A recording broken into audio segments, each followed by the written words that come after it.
Hello friends, this is Jyotsna and welcome to you all on my YouTube channel Learn with Jyotsna। स्वागत है आप सभी का एक बार फिर से मेरी YouTube चैनल पर, जिसमें आज की क्लास में हम लोग क्वेश्चंस की प्रैक्टिस करेंगे। जो सारे क्वेश्चंस आपके होंगे वो सारे हिस्ट्री के होंगे, तो ये सेशन को स्किप ना करें और लास्ट तक देखें, वीडियो में बने रहें।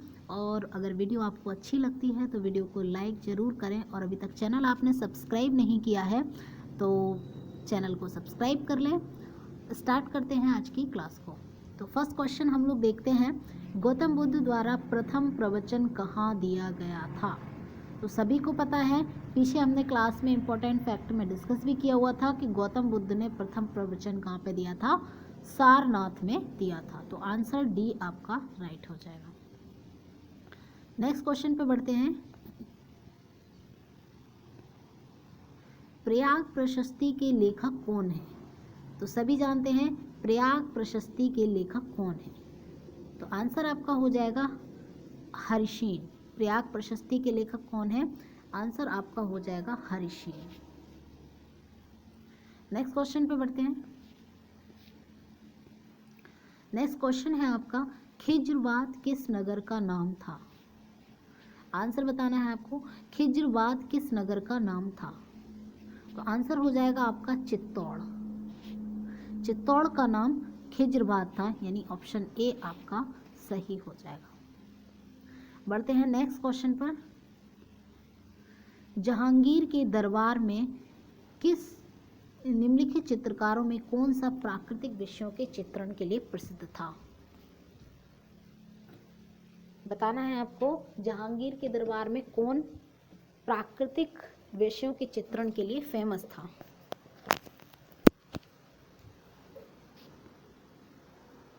तो आंसर हो जाएगा आपका, यहाँ पे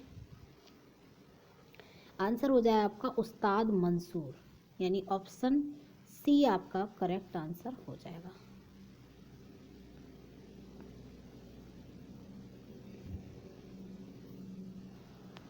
बढ़ते हैं नेक्स्ट क्वेश्चन पर। नेक्स्ट क्वेश्चन आपका कहता है, निम्नलिखित में से किसने तबकात ए अकबरी की रचना की थी। बताना है आपको, तबकात ए अकबरी की रचना किसने की थी।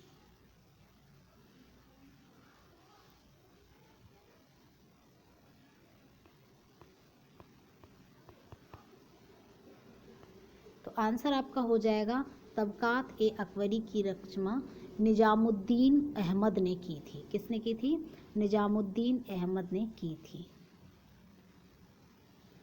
नेक्स्ट क्वेश्चन पे बढ़ते हैं। मोस्ट इंपोर्टेंट क्वेश्चन, एकता व्यवस्था का प्रचलन किसने किया था। एकता व्यवस्था का प्रचलन किसने किया था। तो आंसर हो जाएगा आपका इल्तुतमिश ने। ई से एकता और ई से इल्तुतमिश, ई से एकता और ई से इल्तुतमिश।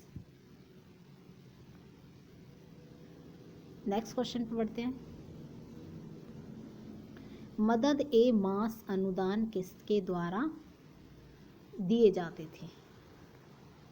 आंसर बताना है आप सभी को, मदद ए मास अनुदान किसके द्वारा दिए जाते थे।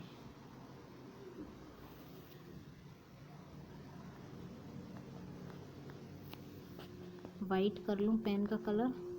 मदद ए मास अनुदान किसके द्वारा दिए जाते थे। तो आंसर होगा आपका संतों और विद्वानों को। किसको दिए जाते थे भाई, संतों और विद्वानों को मदद ए मास अनुदान दिए जाते, यानी ऑप्शन सी आपका करेक्ट हो जाएगा। नेक्स्ट क्वेश्चन पे बढ़ते हैं। निम्नलिखित में से किस वस्तु का बड़ी मात्रा में निर्यात किया जाता, अर्थात विजयनगर साम्राज्य में किस वस्तु का बड़ी मात्रा में निर्यात किया जाता था। विजयनगर साम्राज्य में किस वस्तु का बड़ी मात्रा में निर्यात किया जाता था।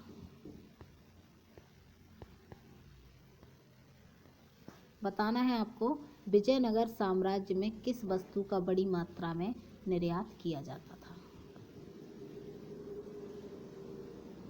तो आंसर हो जाएगा आपका काली मिर्च। काली मिर्च का बड़ी मात्रा में कहाँ पर विजयनगर साम्राज्य में निर्यात किया जाता था? याद रखेंगे सभी लोग। नेक्स्ट क्वेश्चन पढ़ते हैं।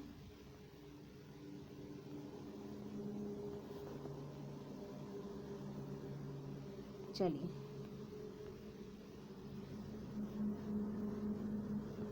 नेक्स्ट क्वेश्चन पढ़ते हैं। किस युग को क्लासिकल युग कहा जाता है? आंसर बताना है, किस युग को क्लासिकल युग कहा जाता है? तो आप सभी जानते हैं गुप्त काल को क्लासिकल युग कहा जाता है। गुप्तास पीरियड को क्लासिकल युग कहा जाता है। तो आपका आंसर हो जाएगा बी करेक्ट। गुप्त काल को क्लासिकल युग कहा जाता है। नेक्स्ट क्वेश्चन, निम्नलिखित में से किसने लखनऊ में 1857 की क्रांति का नेतृत्व किया था? ऑप्शन के अकॉर्डिंग बताना है आपको। लखनऊ में 1857 की क्रांति का किसने लीडरशिप करी थी? आंसर हो जाएगा आपका ब्रिजेश कादिर। आंसर हो जाएगा आपका ब्रिजेश कादिर। ऑप्शन ए आपका यहाँ पर करेक्ट हो जाएगा।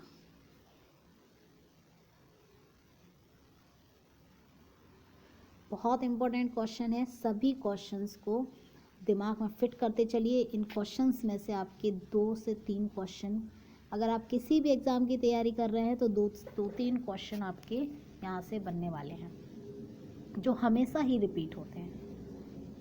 नेक्स्ट क्वेश्चन है, निम्नलिखित में से कौन सा प्रदेश भारत में सैनिकों की पौधशाला कहलाता है? आंसर बताना है आपको। कौन सा प्रदेश भारत में सैनिकों की पौधशाला कहलाता है? तो आंसर हो जाएगा आपका अवध, यानी ऑप्शन सी आपका करेक्ट हो जाएगा। यहाँ पे अवध को सैनिकों की पौधशाला कहा जाता था। नेक्स्ट क्वेश्चन, सन 1784 में कलकत्ता में एशियाटिक सोसाइटी ऑफ बंगाल की स्थापना किसने की थी? एशियाटिक सोसाइटी ऑफ बंगाल 1784 में किसने स्थापित की थी, जो कि कलकत्ता में थी? तो आंसर हो जाएगा आपका option number B, sir William Jones द्वारा। Option number B, sir William Jones ने 1784 में कलकत्ता में एशियाटिक सोसाइटी ऑफ बंगाल की स्थापना की थी। बढ़ते हैं नेक्स्ट क्वेश्चन पर। गांधी जी द्वारा दांडी यात्रा कब प्रारंभ की गई थी? बताना है आपको, गांधी जी द्वारा दांडी यात्रा कब प्रारंभ की गई थी?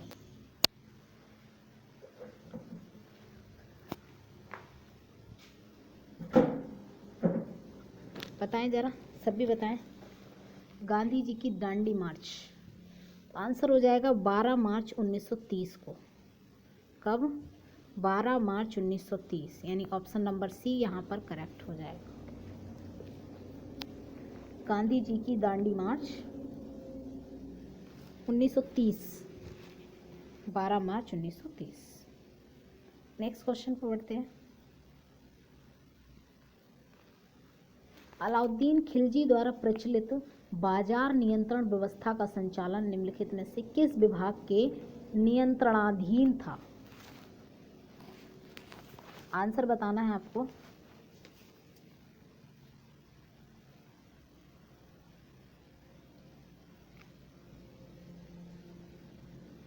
बताना है अलाउद्दीन खिलजी ने एक बाजार नियंत्रण प्रणाली चलाई थी जिसका संचालन किस विभाग के नियंत्रण में, मतलब कौन सा विभाग था जो इसका संचालन करता था, ये आपको बताना है यहाँ पे। तो आंसर हो जाएगा आपका दीवान ए रियासत। आंसर हो जाएगा आपका दीवान ए रियासत, यानी दीवान ए रियासत एक विभाग था जो इसका संचालन करता था। तो याद रखेंगे आप सब। बढ़ते हैं नेक्स्ट क्वेश्चन पर। अर्थशास्त्र पुस्तक है, बताएं सभी, अर्थशास्त्र कैसी पुस्तक है, यानी अर्थशास्त्र में कौन सा विषय वर्णित है। तो आंसर हो जाएगा आपका ऑप्शन नंबर ए, अर्थशास्त्र राजनीति शास्त्र की पुस्तक है। कैसी पुस्तक है? राजनीति शास्त्र की पुस्तक है। अर्थशास्त्र कैसी पुस्तक है? राजनीति शास्त्र की पुस्तक है। नेक्स्ट क्वेश्चन, सूची ए को सूची बी से मिलान करना है। बताना है आपको अनुशीलन समिति किसने स्थापना की थी, अभिनव भारत की किसने की थी, गदर पार्टी की स्थापना किसने की थी। इसके अतिरिक्त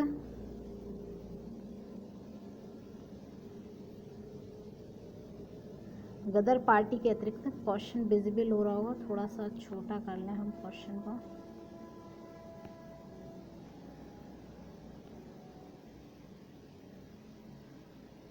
जी बताएं सभी कि अभिनव भारत की स्थापना किसने की थी, गदर पार्टी की स्थापना किसने की थी, हिंदुस्तान सोशलिस्ट रिपब्लिकन आर्मी यानी HSRA की स्थापना किसने की थी। बताएं जरा।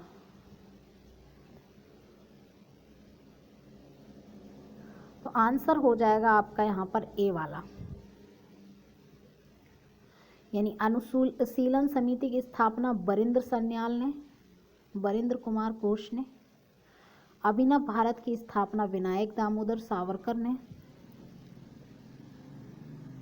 और गदर पार्टी लाला हरदयाल ने।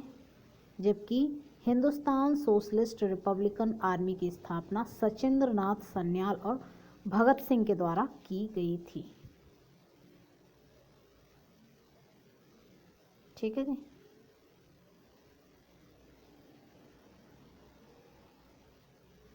इस क्वेश्चन को जरा सब लोग देख लें एक बार, थोड़ा सा डाउट लग रहा है। इस क्वेश्चन का आंसर आप लोग कमेंट बॉक्स में देने की कोशिश करें। नेक्स्ट क्वेश्चन पर बढ़ते हैं। राज्य पुनर्गठन आयोग का अध्यक्ष कौन था। देखिए, राज्य पुनर्गठन आयोग का नाम ही था फजल अली आयोग, तो जाहिर सी बात है उसकी अध्यक्षता भी किसने की होगी, फजल अली ने की होगी। तो ऑप्शन सी आपका यहाँ पे करेक्ट हो जाएगा।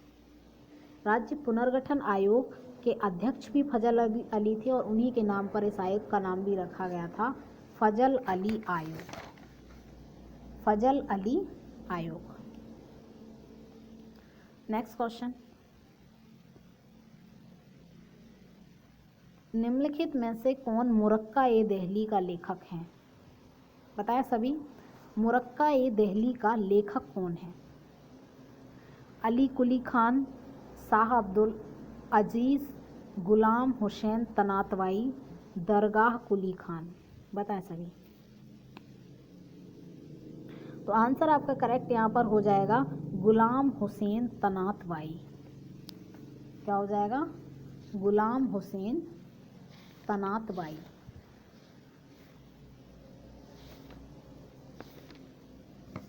नेक्स्ट क्वेश्चन,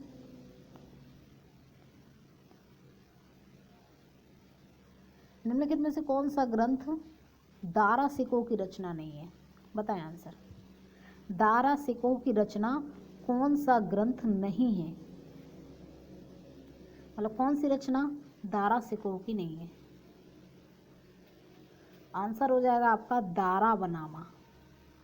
दारा बनामा जो है आपका दारा सिकोह का ग्रंथ नहीं है, यानी ये दारा सिकोह की क्या नहीं है, रचना नहीं है।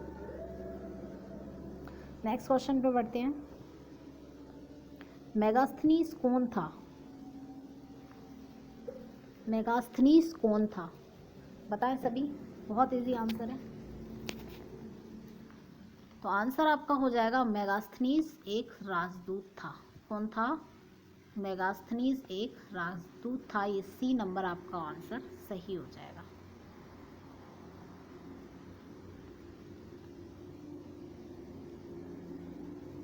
नेक्स्ट क्वेश्चन पे बढ़ते हैं।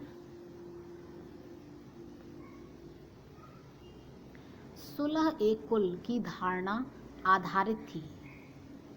बताएं सभी, सुलह ए कुल की धारणा आधारित थी, किस पर आधारित थी आपको बताना है। ऑप्शन नंबर 1 इस्लामी शरीयत पर, हिंदू धर्म पर, वहदतुल वजूद के सिद्धांत पर, उपयुक्त में से किसी पर भी नहीं। बताएं सभी। तो आंसर आपका यहाँ पर हो जाएगा वहदतुल वजूद के सिद्धांत पर। वहदतुल वजूद के सिद्धांत पर सुलह ए कुल की धारणा आधारित थी।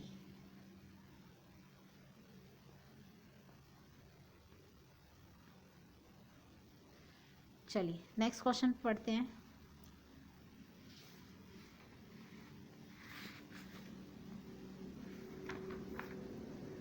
बढ़ते हैं नेक्स्ट क्वेश्चन पे। अकबर ने फतेहपुर सीकरी के इबादत खाने को गैर मुस्लिम विद्वानों के लिए कब खोला? अकबर ने फतेहपुर सीकरी के इबादत खाने को गैर मुस्लिम विद्वानों के लिए खोला, यानी जो मुस्लिम नहीं थे उनके लिए कब खोला? तो बताएं जरा। ऑप्शन है आपके लिए 1575, 1577, 1578 और 1579। बताना है आपको मोस्ट इम्पॉर्टेंट क्वेश्चंस। जजिया कर अकबर का पूछा जाता बहुत ज़्यादा, और इसके साथ साथ ये भी फतेहपुर सीकरी वाला भी बहुत इम्पोर्टेंट क्वेश्चन है। बताएं ज़रा एक बार आंसर। आंसर आपका यहाँ पर हो जाएगा 1578 ईस्वी। आंसर हो जाएगा आपका यहाँ पर 1578 ईस्वी में अकबर ने फतेहपुर सीकरी के इबादत खाने को गैर मुस्लिमों के लिए खोला। 1578 में गैर मुस्लिमों के लिए अकबर ने फतेहपुर सीकरी के इबादत खाने को खोला। याद रखेंगे ऑप्शन नंबर सी यहाँ पर आपका करेक्ट हो जाएगा, 1578।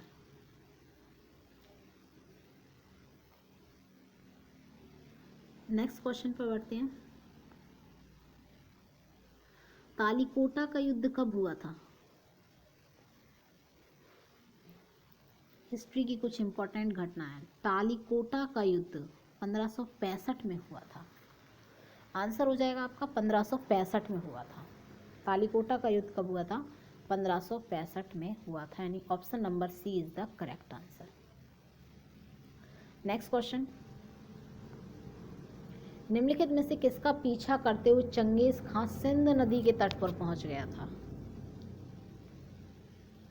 किसका पीछा करते हुए चंगेज खान सिंध नदी के तट पर पहुंच गया था? नसरुद्दीन कुबाचा का, जलालुद्दीन मंगवर्नी का, यालदूज का, इल्तुतमिश का? बताएं आंसर। आंसर आपका यहाँ पर करेक्ट हो जाएगा जलालुद्दीन मंगवर्नी का। आंसर बी करेक्ट हो जाएगा, जलालुद्दीन मंगवर्नी का पीछा करते हुए चंगेज खां सिंध नदी के तट पर पहुंच गया था। याद करते चलिए, और अगर याद है पहले से क्वेश्चन तो कमेंट सेक्शन में अपना आंसर भी ज़रूर लिखें। और ये भी बताएं साथ साथ कि आपको ये क्लास कैसी लग रही है। अगर एक क्लास आपके लिए बेनिफिशियल हो रही है, आपको बेनिफिट देने वाली हो रही है, तो ये भी कमेंट सेक्शन में मुझे बताएं, ताकि मैं इस क्लास को और भी आगे बेहतरीन तरीके से आपके लिए ला पाऊँ। नेक्स्ट क्वेश्चन है आपका, चांदी का टंका और तांबे का जीतल प्रारंभ किया गया था? बताना है आपको, चांदी का टंका और तांबे का जीतल कब प्रारंभ किया, मतलब किसके द्वारा प्रारंभ किया गया था?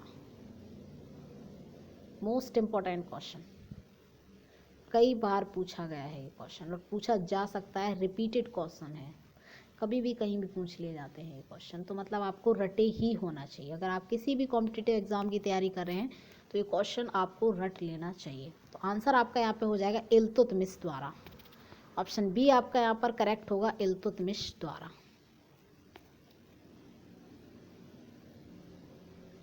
नेक्स्ट क्वेश्चन पर बढ़ते हैं। निम्नलिखित में से किसने दाग व चेहरा, घोड़ों को दागने और सैनिकों के वर्णन व्रत प्रथा का प्रारंभ किया था? मतलब घोड़ों को दागना यानी कि दफना देना और सैनिकों का वर्णन करना, इस प्रथा का प्रचलन किसने शुरू किया था? ऑप्शन इल्तुतमिश, बलबन, अलाउद्दीन खिलजी, फिरोज शाह तुगलक। पता है करेक्ट आंसर कौन सा होगा?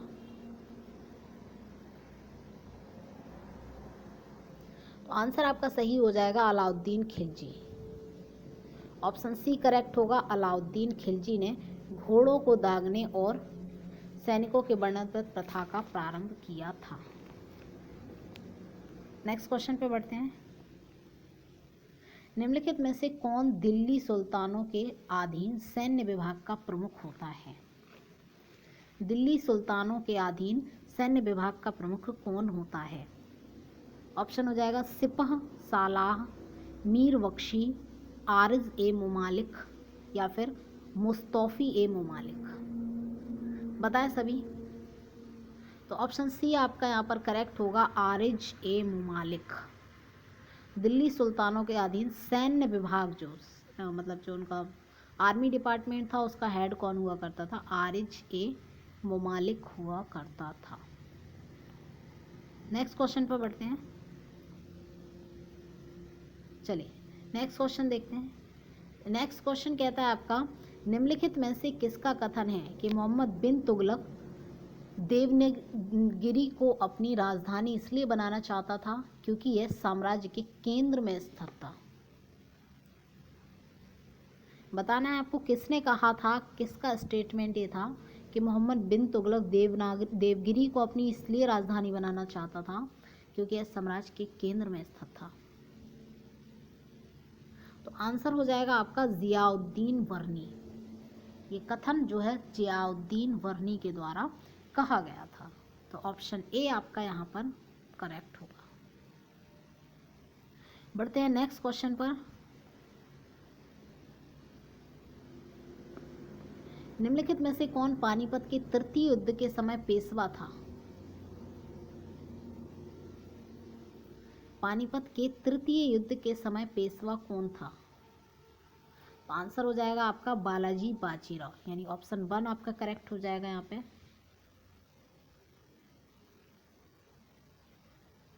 पानीपत के थर्ड युद्ध के समय पेशवा बाजीराव कौन था?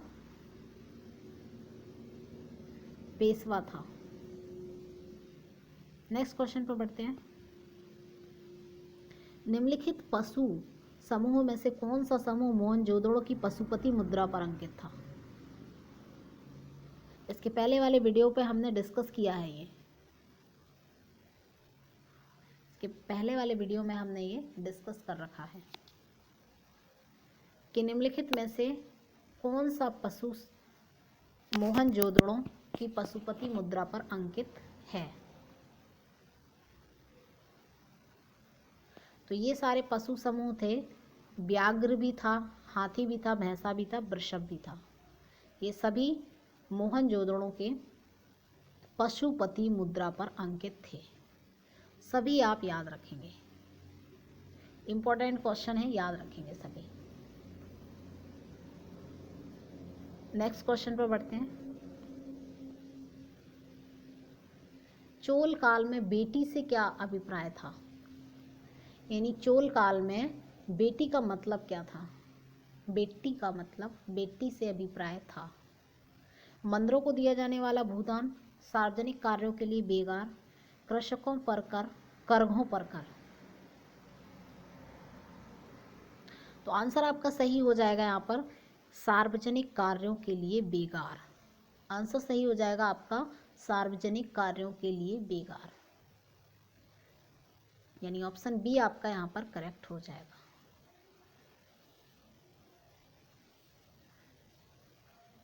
नेक्स्ट क्वेश्चन देखते हैं। चोल प्रशासन में पांडी कवल से तात्पर्य है?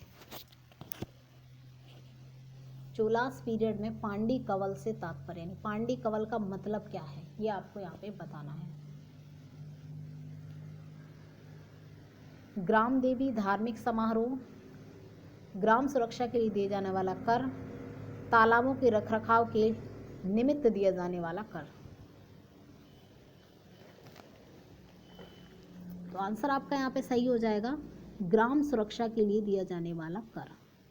यानी गांव की सिक्योरिटी के लिए जो टैक्स दिया जाता था उसको हम लोग चोल काल में क्या कहते थे, चोल काल में उसे पांडी कवल के नाम से जाना जाता था। तो ऑप्शन सी आपका यहाँ पर करेक्ट हो जाएगा। नेक्स्ट क्वेश्चन पर बढ़ते हैं।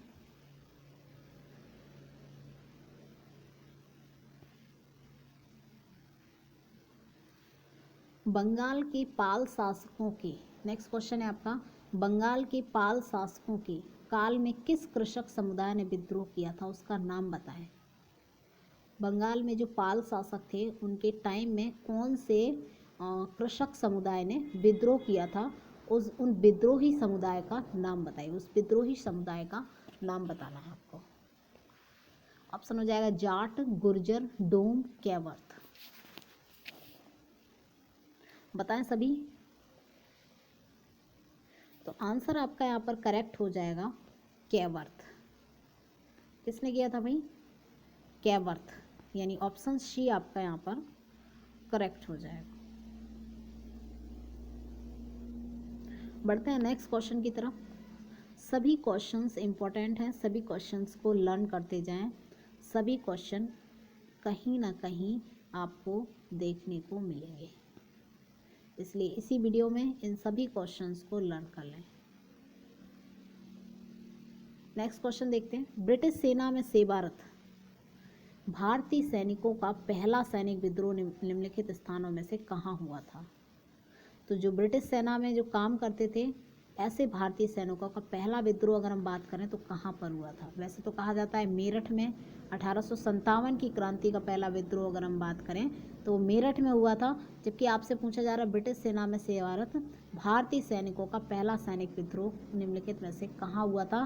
तो आंसर आपका यहाँ पे बेल्लोर है। आंसर क्या है आपका यहाँ पे, बेल्लोर है। अगर बेल्लोर नहीं होगा तो मेरठ तो है ही। मेरठ में 1857 की क्रांति का पहला विद्रोह हुआ था। नेक्स्ट क्वेश्चन पर बढ़ते हैं।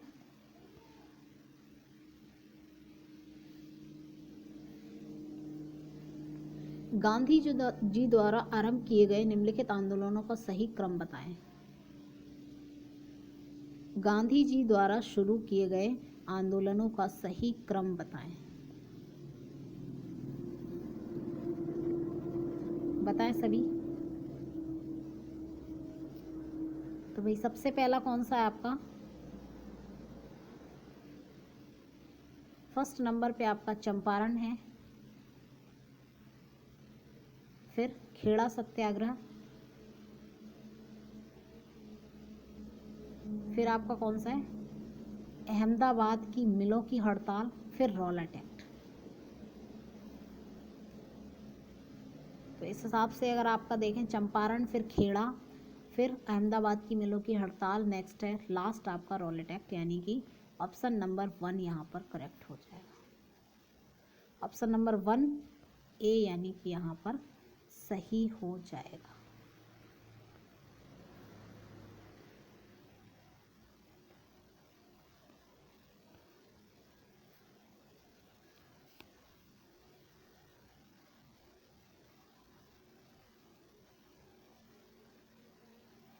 चलिए नेक्स्ट क्वेश्चन पर।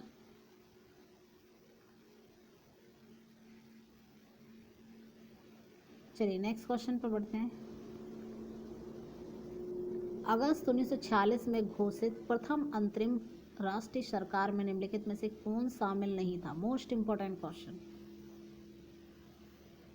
1946 में जो आपका घोषित हुई थी सरकार, अंतरिम सरकार जो हिंदू मतलब हमारी भारतीयों की होगी, उसमें कौन शामिल नहीं था। राजेंद्र प्रसाद, डॉक्टर राधाकृष्णन, सी राजगोपालाचारी, जगजीवन राम। तो आंसर आपका यहाँ पर सही हो जाएगा राधाकृष्णन, डॉक्टर एस राधाकृष्णन, सर्वपल्ली राधाकृष्णन इसमें शामिल नहीं थे, यानी बी ऑप्शन आपका यहाँ पर करेक्ट हो जाएगा। बढ़ते हैं नेक्स्ट क्वेश्चन की तरफ। माउंटबेटन योजना प्रस्तुत की गई थी? Most important question. माउंटबेटन योजना, ऑप्शन 2 ही है, 2 में से ही बता दें। तो सभी को पता होगा 3 जून 1947 को माउंटबेटन योजना शुरू की गई थी। 3 जून 1947 को माउंटबेटन योजना शुरू की गई थी। याद रखेंगे सभी, बहुत इंपॉर्टेंट क्वेश्चन है। नेक्स्ट क्वेश्चन, ब्रिटिश सरकार द्वारा रैयतवाड़ी व्यवस्था का प्रचलन प्रारंभिक तौर पर किया गया था। ब्रिटिश सरकार ने रैयतवाड़ी व्यवस्था का प्रचलन कब शुरू किया था? तौर पर किया गया था यानी कहाँ शुरू किया था, बताना है आपको। रैयतवाड़ी सिस्टम जो था वो कहाँ पर शुरू हुआ था, यानी अंग्रेजों के द्वारा कहाँ पर शुरू की गई थी रैयतवाड़ी व्यवस्था का। तो आंसर हो जाएगा आपका मद्रास और बम्बई में। कहाँ पर? मद्रास और मुंबई आपका सही आंसर हो जाएगा, यानी option number 1 is the correct answer of this question. Next question पे चलते हैं।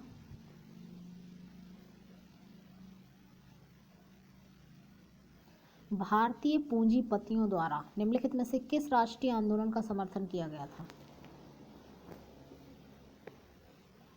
भारतीय कैपिटलिस्ट द्वारा किस राष्ट्रीय आंदोलन को समर्थन दिया गया था?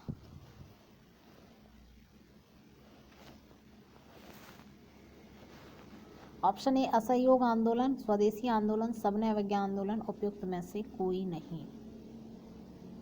तो करेक्ट आंसर आपका यहाँ पर हो जाएगा सविनय अवज्ञा आंदोलन। ऑप्शन सी यहाँ पर करेक्ट हो जाएगा। सविनय अवज्ञा आंदोलन का समर्थन भारतीय पूंजीपतियों द्वारा किया गया था।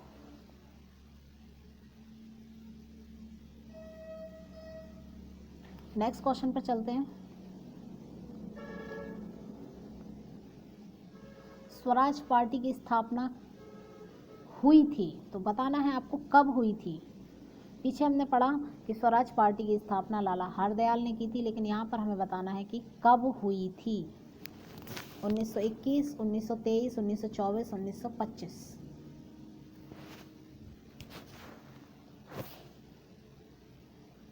सीक्वेंस से दिया जा रहा है, 21, 22 छोड़ दिया गया, 23, 24, 25। तो आपको याद रखना है 1923 में लाला हरदयाल ने स्वराज पार्टी की स्थापना की थी।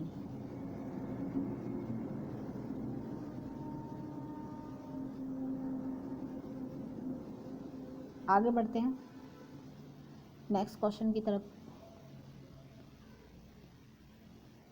नेक्स्ट क्वेश्चन है आपका, निम्नलिखित में से किसे रामकृष्ण मिशन 1896 की स्थापना की थी? किसने की थी रामकृष्ण मिशन की स्थापना 1896 में? ये भी पूछा जा सकता है कब की गई थी रामकृष्ण मिशन की स्थापना।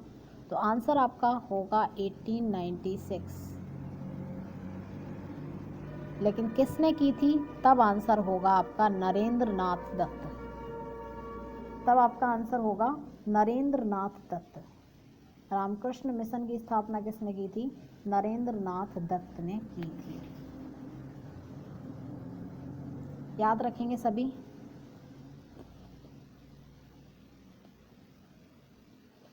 बढ़ते हैं नेक्स्ट क्वेश्चन की तरफ। लोकहितवादी के नाम से कौन प्रसिद्ध है? बताएं सभी। लोकहितवादी के नाम से कौन प्रसिद्ध है?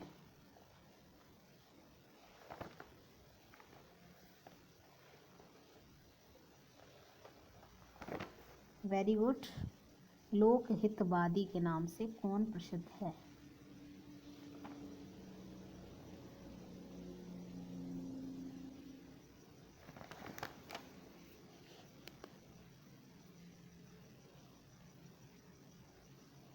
तो लोकहितवादी के नाम से गोपाल हरि देशमुख प्रसिद्ध हैं। कौन है? गोपाल हरि देशमुख। गोपाल हरि देशमुख लोकहितवादी के नाम से प्रसिद्ध है। नेक्स्ट क्वेश्चन पढ़ते हैं। अब्दुल रज्जाक जिसने विजयनगर राज्य का फारसी में विस्तृत वर्णन किया है, मिर्जा शाहरुख के दूत के रूप में विजयनगर दरबार में कब आया था, यानी किसके समय में आया था?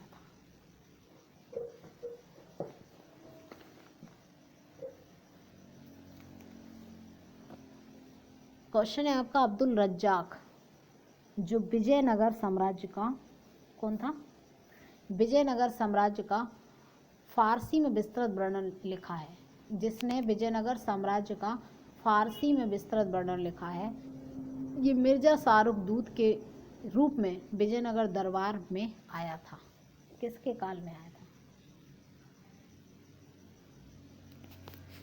बताएं सभी। आंसर हो जाए आपका देवराज सेकंड के राजकाल में। किसके टाइम पे आया था? देवराज सेकंड के राजकाल में।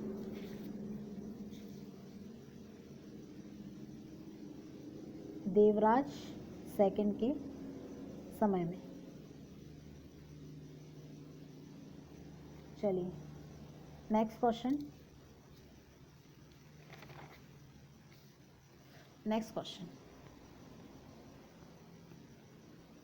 पुलकेशिन द्वितीय के ऐहोल अभिलेख में हर्षवर्धन की किस सेना का उल्लेख मिलता है? पुलकेशिन द्वितीय के ऐहोल अभिलेख में हर्षवर्धन की किस सेना का उल्लेख मिलता है?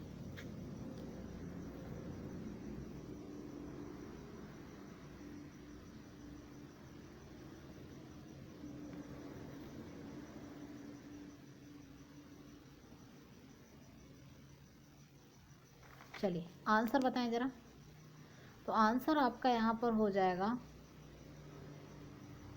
गज सेना का। किस सेना का? गज सेना का उल्लेख मिलता है। Next question. तो यही थे आपके इतने क्वेश्चन जो हमने डिस्कस किए हैं। 30 से 40 क्वेश्चन आज की क्लास में हमने डिस्कस किए, जो सभी क्वेश्चन आपके किससे थे? हिस्ट्री के क्वेश्चंस थे, जिसमें एक क्वेश्चन और पूछा जाता है, कई बार पूछा जाता है, अकबर ने जजिया कर कब लगाया था? अकबर ने जजिया कर कब समाप्त किया था? ये भी कई बार पूछा गया क्वेश्चन है। अकबर ने जजिया कर कब समाप्त किया था? जजिया कर कब समाप्त किया था?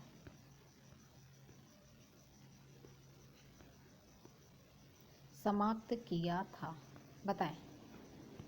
अकबर ने जजिया कर कब समाप्त किया था?